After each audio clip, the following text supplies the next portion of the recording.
Hello, everyone. I'm ZHAO Chuang. Let's draw the limbs of Camarasaurus. Its limbs were similar to those of typical sauropods. Its forelimbs had 5 fingers close together, forming a crescent, hoof shape. However, note that this hoof is not as round as that of later titanosaurs, but still in a flat, half-moon structure. When drawing its forelimbs, make sure to depict them as slim, not as plump as later titanosaurs. Camarasaurus had a huge backward curved claw. This feature should be represented in this drawing. When drawing the forelimbs, we can design a stepping forward action to show the movement of its entire hand. For example, when the dinosaur steps on the ground, one arm is rigid, and the other curves upward with the wrist hooked backward.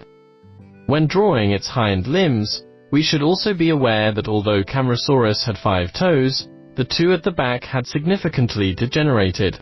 We can only see its 3 relatively large claws. Now, let's get started. First, outline the shoulder. Use somewhat light lines to sketch its shoulder blade. Below it, we draw the coracoid wrapped in a triangular muscle. Behind this triangular muscle, draw the muscle at the back of the arm, which is the triceps.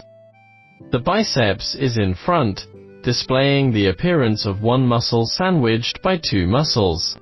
Behind it is the elbow, where we can draw some wrinkles.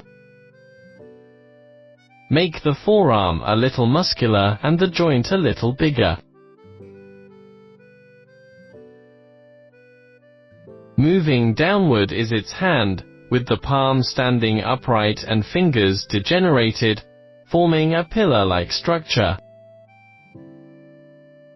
From the outside, we can see a thumb on the inside. Draw some lines behind the armpit, which is the belly.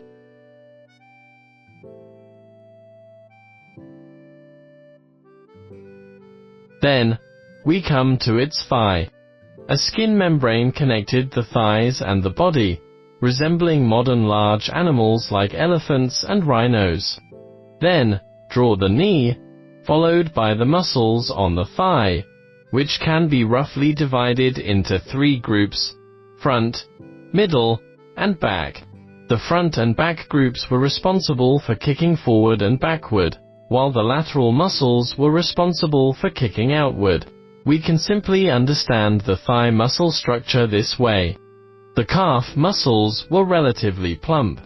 The calves of sauropods were relatively short.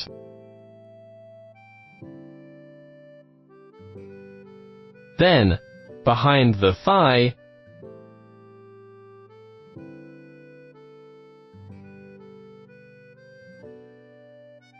make the ankle joint more rounded. It had huge, relatively flat feet. Its feet possessed 3 toes, actually 5.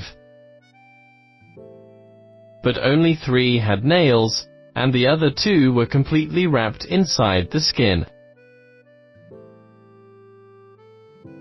Draw the bottom of the tail along the belly. A partial skin would connect to the tail. Place a shadow under this skin. Draw some wrinkles around the thigh and the tail.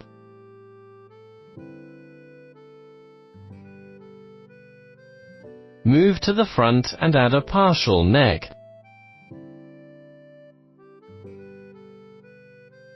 Then, let's draw the other 2 limbs. We can see the knee of the other hind limb. As this hind limb pushes backward, the posterior outline can be drawn straighter, showing the skin stretching tightly.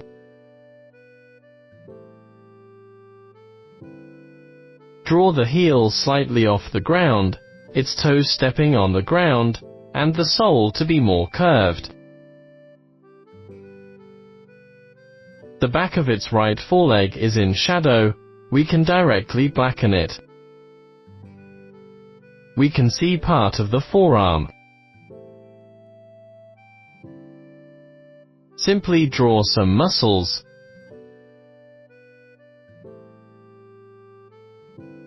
followed by the wrist and its upright palm.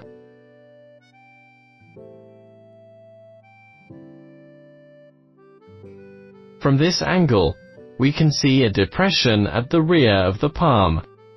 The entire sole should be crescent, with the big toenail hooked backward.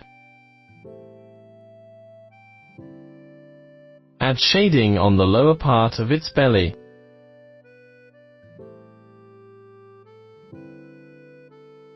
Draw the light and dark terminator first, then fill the dark area with leisure strokes. Next, let's add more details. For example, make the outline of these muscles more pronounced. Instead of drawing the muscle outline into a single line, use intermittent lines to form a long line to help us show the skin texture. Outline the rib cage on the side of the body.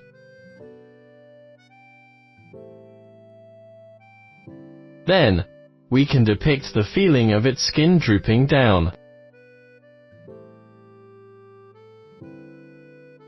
Sketch some wrinkles on the knees.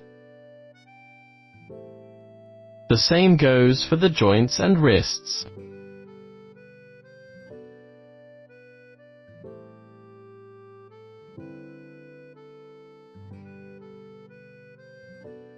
We can also draw some folds at the elbows and the crooks of the arms. Then, let's place lines like this to make the body structure of this animal look more rotund and three-dimensional.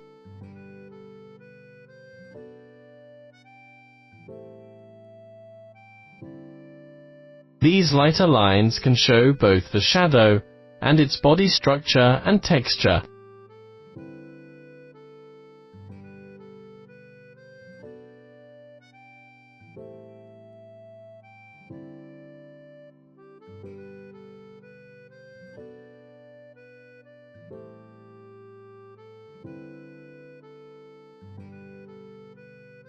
We can draw wrinkles at the base of the neck. Finally, add some muscles connected to the heel for this rearmost leg.